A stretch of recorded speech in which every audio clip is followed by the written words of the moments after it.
de la préservation et de la transmission du patrimoine de Cheikh Ahmadou Bamba. Donc j'invite les deux panélistes, Seigne Alioune Mbacké, à venir sur le...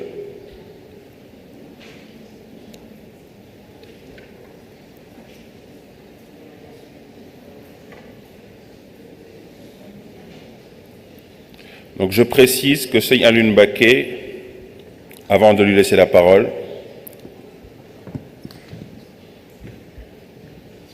qu'il est actuellement coordonnateur de la cellule de passation des marchés à l'Agence de construction des bâtiments et édifices publics de l'État du Sénégal, qu'il est un spécialiste dans ce domaine, mais qu'il est aussi écrivain, auteur et chercheur, et donc quelqu'un qui est passionné par les questions relatives notamment au vécu, mais aussi au patrimoine du Cheikh Ahmadou Bamba. Donc nous allons l'écouter religieusement et essayer de comprendre un petit peu les enjeux autour de cette question.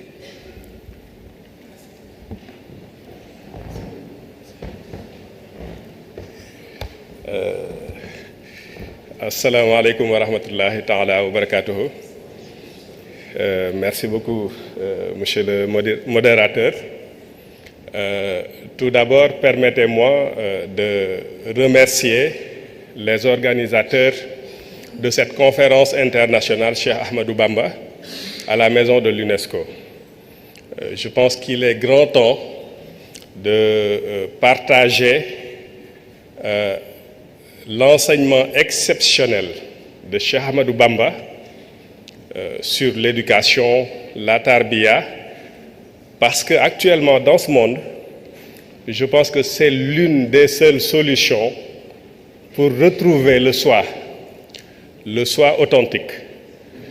J'avais préparé, je pense que la régie, une présentation PowerPoint sur la question, parce que j'ai été invité à traiter la question des projets et initiatives mourides, leur histoire et leur évolution. Si vous êtes prêts, s'il vous plaît. Parce que je trouve que c'est un sujet passionnant qui paraît simple, mais dans la Mouridia, c'est aussi un sujet complexe. Pourquoi?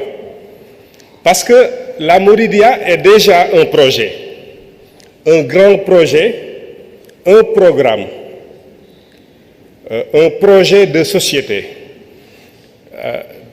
Ce projet de société, si vous pouvez retourner dès le début, s'il vous plaît. C'est normal. Ah oui, donc merci, c'est mieux. Voilà. Donc, si vous regardez, la Mouridia, c'est un grand programme. Le programme commence au tout début, l'appel, le fameux appel à Mbacké Kadior. Rabbi ashabaka bil himma wala turabbihim bid darsi faqat. Il y a ici deux choses à retenir. Un but et les moyens pour y parvenir. Le but c'est quoi? Rabb, c'est l'éducation. C'est le sujet aujourd'hui. Je pense que l'excellente Sokhna May a parlé tout à l'heure qu'il n'y a pas d'alternative à l'éducation. Effectivement, c'est ce que Serigne Touba avait bien compris. Donc lorsqu'il dit « Rabbi ashabaka », lorsqu'il reçoit l'injonction prophétique « Rabbi ashabaka », cela veut dire que l'éducation est la voie pour sortir de l'obscurantisme. Mais comment? Bil himma, par une haute résolution. Moi, je pense que déjà, c'est le projet, c'est le grand projet qui va servir de locomotive à tous les autres projets qui vont suivre. C'est comme du carburant que l'on injecte dans une voiture. Himma, une très haute résolution. À partir de là, on a assisté à une kyrielle d'autres projets qui ont brillamment réussi, parce que s'adossant à ce concept initial, à ces principes initiaux, qui concerne la himma. À partir de là, l'objectif de Cheikh Ahmadou Bamba, c'était quoi? C'était en gros deux choses. Permettre à l'homme de découvrir et d'expérimenter la meilleure version de lui-même. Je pense que c'est l'objectif initial de toutes les religions. Et à partir de là, offrir à la société le meilleur de tout un chacun. Et vous pouvez constater que il y a des préalables. Si vous regardez, Serigne Touba a bien formé, c'est-à-dire, c'est comme s'il avait compris qu'il y avait des défis, des projets à venir et qu'il fallait des préalables pour pouvoir être prêt, affronter les défis, surmonter tous les obstacles. C'est d'abord la himma, moi je l'appelle le pivotement ou bien l'alignement, parce que c'est un état d'esprit d'abord. Et cet état d'esprit, je pense qu'ici à l'UNESCO, on parle de la guerre commence dans l'esprit des hommes. Et c'est dans l'esprit des hommes qu'il faut la combattre. Et Serigne Touba avait bien compris qu'en gros, tout commence dans l'esprit des hommes, même les projets et les initiatives. À travers donc la himma, cette autre résolution, c'est un pivotement, un basculement, un alignement vers quelque chose de positif, une perception réelle, au-delà des perceptions fallacieuses, des perceptions erronées, des parasites, ce que certains appelleraient des écrans de fumée. Et donc, à travers cette himma, de 1883, disons, même jusqu'à aujourd'hui, c'était surtout la tarbiya. La tarbiya, c'était l'éducation, mais par l'exemple, par le rapprochement, par l'expérimentation. Everyone deserves access to safe food for better health, education, opportunities in life and the planet. In 2024, Il y a aussi, à travers ces expériences-là, une préformation. C'est pourquoi je l'ai mis dans les préalables. Des difficultés qui ont surgi très tôt et qui ont poussé la communauté naissante à adopter une certaine résilience, à comprendre comment surmonter les obstacles, comment survivre au milieu des ennemis. Je pense que dès 1895, avec la déportation maritime de Cheikh Ahmadou Bamba, jusqu'à son rappel à Dieu, il a été entre les mains, physiquement parlant, de l'autorité coloniale. Et à partir de là, vous pouvez constater que la communauté a appris à vivre dans les épreuves. Et je pense que c'est une bonne chose quant à la suite, parce que ça nous a permis de surmonter tous les obstacles qui se dressent devant nous. Mais il y a une chose, je pense que sur le plan d'infrastructure, le premier projet d'envergure mouride est la construction de la grande mosquée de Diourbel. Par la suite, il y a la construction de la grande mosquée de Touba. Mais j'aimerais bien un peu insister sur ces deux constructions. Pourquoi? D'abord, pour la construction de la grande mosquée de Diourbel. Si vous regardez, c'était en 1918. Mais c'est comme une leçon à la postérité sur comment gérer un projet. À travers le leadership de Cheikh Ahmadou Bamba, à travers un benchmarking que je vais expliquer, à travers une expertise avérée, mais aussi à travers cette capacité de mobilisation. Si vous regardez, pourquoi je parle de leadership?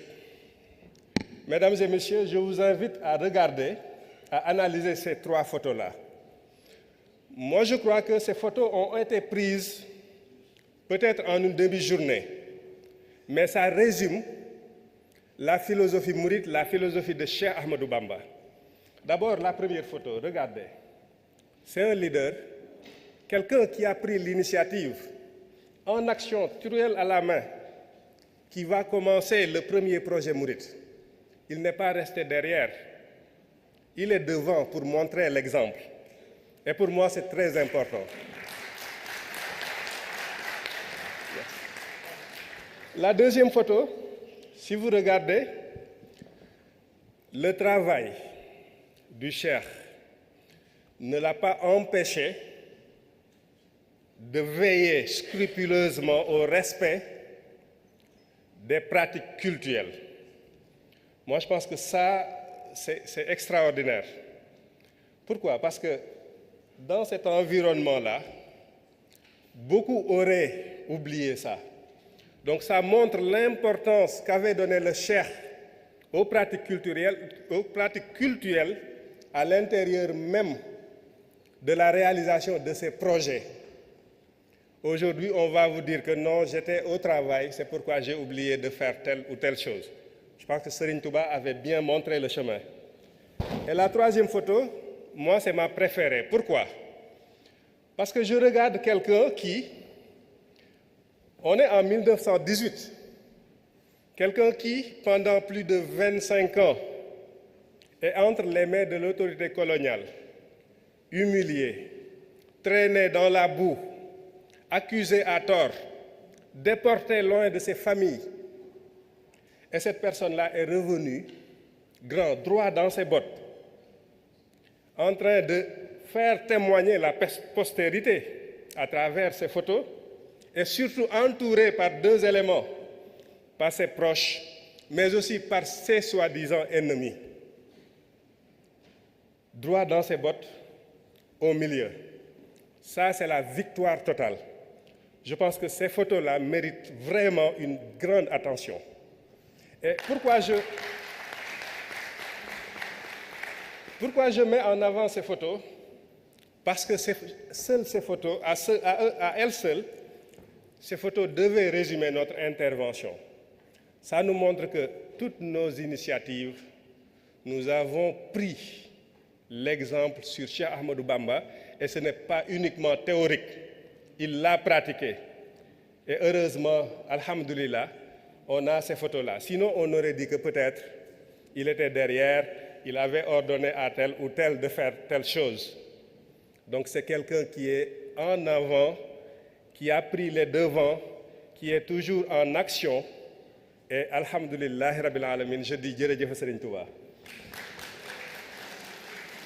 Maintenant, pourquoi je parle de benchmarking? Si vous regardez, Serigne Touba avait cette humilité à apprendre, à puiser ce qui est bien des autres. Si vous regardez la comparaison entre la grande mosquée de Diourbel et la mosquée bleue d'Istanbul, je pense qu'il y a des ressemblances.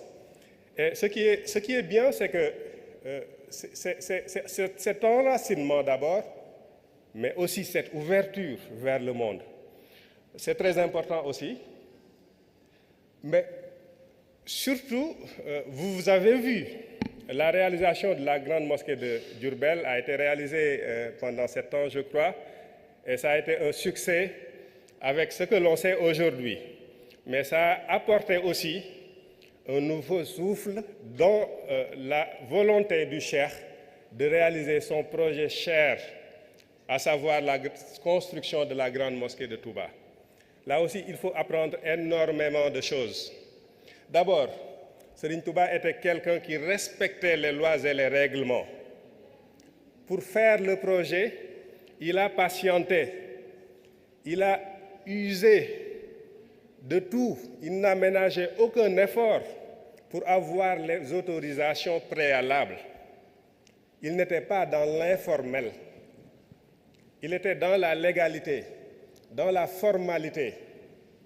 Et je pense que c'est quelque chose qu'il faut apprendre de Cheikh Ahmadou Bamba.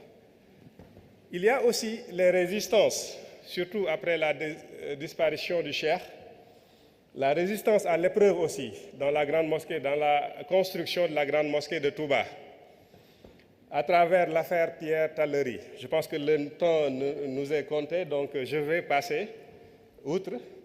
Mais ce qui est important aussi, c'est que dans la réalisation d'un projet, d'autres obstacles peuvent survenir nécessitant la réalisation de projets annexes. C'est ce qui s'est passé avec la construction des chemins de fer Diourbel-Touba. Et je pense que le modèle mouride dans cette construction mérite déjà un panel. C'est énorme ce qui a été réalisé par des indigènes, entre guillemets, c'est l'appellation coloniale, à une époque où il y avait une crise économique. Ils avaient travaillé d'arrache-pied pour réaliser ce projet annexe qui devait être réalisé avant la réalisation du projet principal de la construction de la grande mosquée de Touba.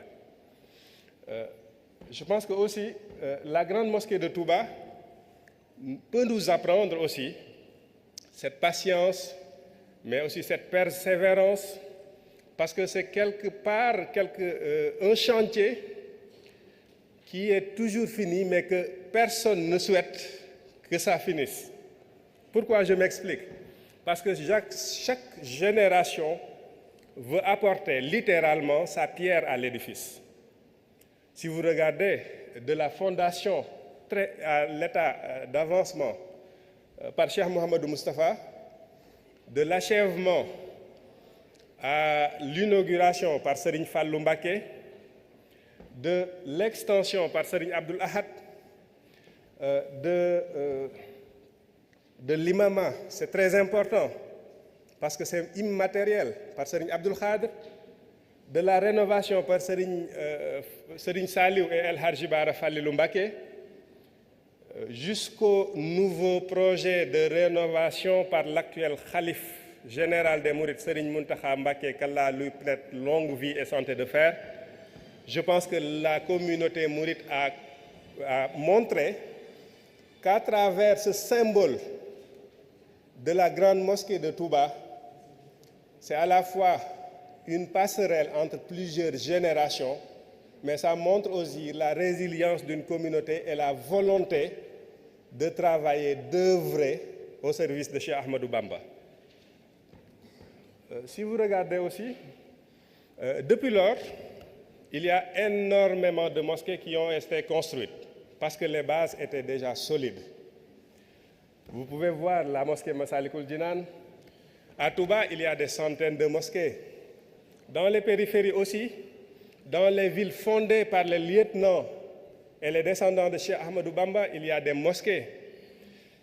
Si vous regardez aussi actuellement dans les centres urbains et les centres périurbains, il y a énormément de mosquées créées par les mourides et en général sur un modèle de financement innovant.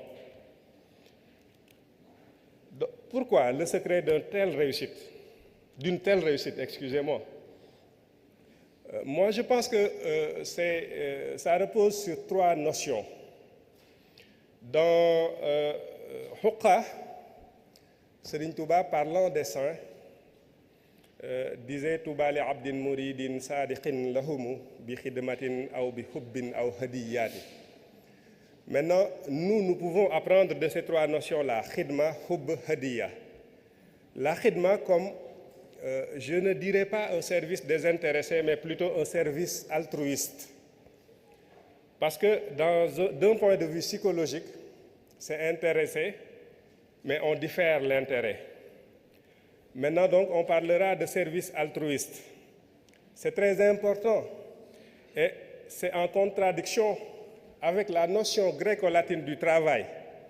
Le travail découle du terme tripalium, qui signifie un instrument de torture. D'où tous les problèmes qui résultent de cette notion occidentale de ce travail-là. Par contre, la khidma, c'est quelque chose où la personne est volontaire. Et en général, si vous constatez, la personne ne se fatigue même pas, ne sent même pas qu'il est en train de travailler. Donc cette notion, il y a l'aspect thérapeutique là-dedans. Il y a aussi l'amour et la confiance. Mais surtout, il y a les hadiyas, la contribution volontaire, que ce soit en numéraire ou en nature. Mais vous allez voir aussi l'évolution des projets et initiatives mourides. Parce que si vous regardez, on peut parler depuis lors depuis la construction de la mosquée de Diourbel à aujourd'hui, il y a des centaines et des centaines de projets et initiatives, lesquels, heureusement, ont souvent un succès retentissant. Parce que, je le répète encore, parce que la répétition est pédagogique, les bases étaient solides. Pour comprendre l'évolution des projets mourides, moi, je vous propose 2 grilles d'évaluation. La première grille, c'est la pyramide de Maslow. C'est-à-dire, parce que tous les hommes ont cette faculté, en tout cas ont cet intérêt à aller vers la satisfaction de leurs besoins. Et si vous regardez, la deuxième grille, c'est la spirale dynamique, je vais y venir. Pour la pyramide de Maslow, si vous regardez, même dans les communautés, c'est à l'instar des hommes, elles ont ce besoin-là. Elles ont un besoin physiologique. Je vous donne un exemple. À Touba, par exemple, il y a Touba Tchakanam qui met en place des structures sanitaires. Il y a Maou Rahmati qui essaie d'apporter des solutions à la problématique récurrente de l'eau, etc., etc.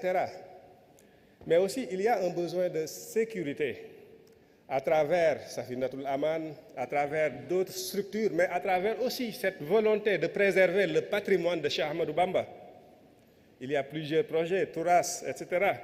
Même Kagou, que Serigne Abdul Aziz va présenter tout à l'heure. Il y a aussi un besoin d'appartenance à travers le Magal de Touba, etc. Donc, comme le temps, bon, j'avance rapidement. Donc, mais aussi, il y a la spirale dynamique. Peut-être que je ne pourrai pas bien détailler, mais il faut comprendre que, pour moi, la hiérarchie des besoins de Maslow ne s'adapte pas réellement à la structure de la communauté mouride. Parce que si vous regardez, Maslow parle de hiérarchie. Ça veut dire qu'il faut des escaliers. Alors que pour la spirale dynamique développée par le docteur Graves et vulgarisée par Chabreuil, on parle de holarchie, c'est-à-dire des choses qui s'intègrent.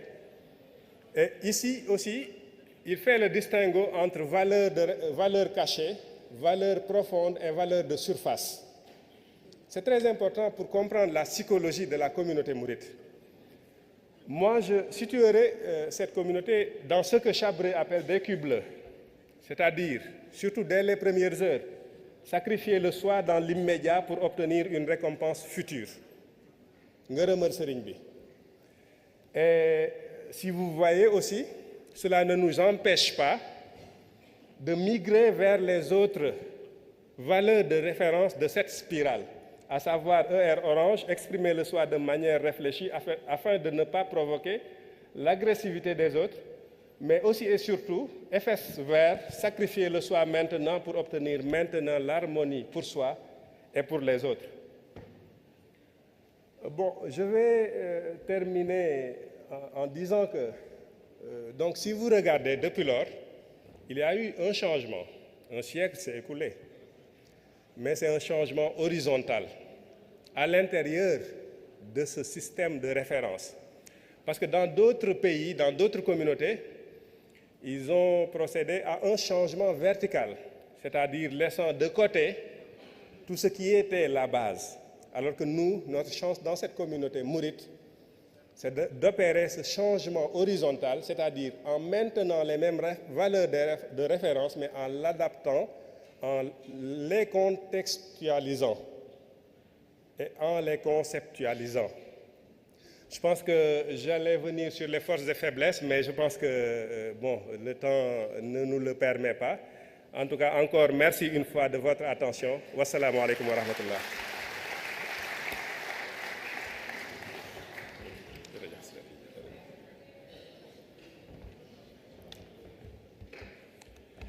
Merci beaucoup, Monsieur Alioune Baké. Grand merci pour cette belle lecture qui a eu beaucoup d'éléments assez fascinants, en tout cas pour moi, et j'espère que ça l'a eu pour d'autres, puisqu'en fait, il a eu la charge de poser les bases, c'est-à-dire de faire l'historique et l'évolution sur les projets liés aux initiatives mourides en ce qui concerne le patrimoine. Et moi, ce qui m'a le plus frappé, c'est les éléments qu'il a évoqués sur le Cheikh lui-même, quand il a posé les bases de la transmission, parce qu'il y a une anecdote sur la fondation de la mosquée de Diourbel, puisqu'en fait, lors de l'inauguration, lors de l'ouverture de la mosquée, il a tenu un propos qui m'a beaucoup marqué. Il a dit que moi, si j'ai fait cet édifice, quel que soit le temps que ça a pris, l'effort que ça a pris, tout ce qui a été fait comme don d'argent, etc., si j'ai pris cette initiative, c'est pour une seule raison, pour que les gens qui viendront, les générations futures qui vont venir, qu'ils puissent savoir que quelqu'un qui vivait ici avait une aspiration profonde envers le Créateur. Donc un legs qui a une base spirituelle profonde. Et ça, pour moi, ce sera des éléments qu'on devra retenir, notamment dans tous les projets qu'on doit mettre en place. C'est cette base de taqwa, de crainte révérentielle, de retour vers le Seigneur. De ne pas le faire, puisqu'en fait, tous ces enjeux-là, le fait de discuter de Cheikh Ahmadou Bamba étant un artisan de la paix, ce n'est pas une entreprise d'autoglorification. Ce n'est pas pour se renfermer, se cloisonner. Justement, il l'a dit, quand la mosquée de Diourbel a des similitudes avec des mosquées qu'on retrouve en Turquie, c'est une entreprise d'ouverture, mais qui a été précédée par un enracinement. Donc, quand on transmet nos valeurs qui nous sont propres, l'objectif, c'est d'abord de s'enraciner sur des bases claires. Mais ça n'empêche pas une ouverture et aussi de rencontrer le monde, comme on le fait aujourd'hui. Puisque quand on fait une conférence comme celle-ci, ici, à Paris, à la Maison de l'UNESCO, c'est dans un besoin d'ouverture, dans un objectif de transmettre aussi. Donc, toutes les thématiques qui sont évoquées dans cette conférence, vous voyez qu'il y a un lien au fur et à mesure des évolutions des différents exposés. Et donc, grand merci à M. Alioune Mbacké pour cette présentation. Et donc, sans plus tarder, on va avoir l'intervention de Seigneur Abdelaziz Madialis, qui est le président du comité d'organisation de cet événement, et qui va nous parler du projet Kagou, qui est un projet phare qui montre l'élan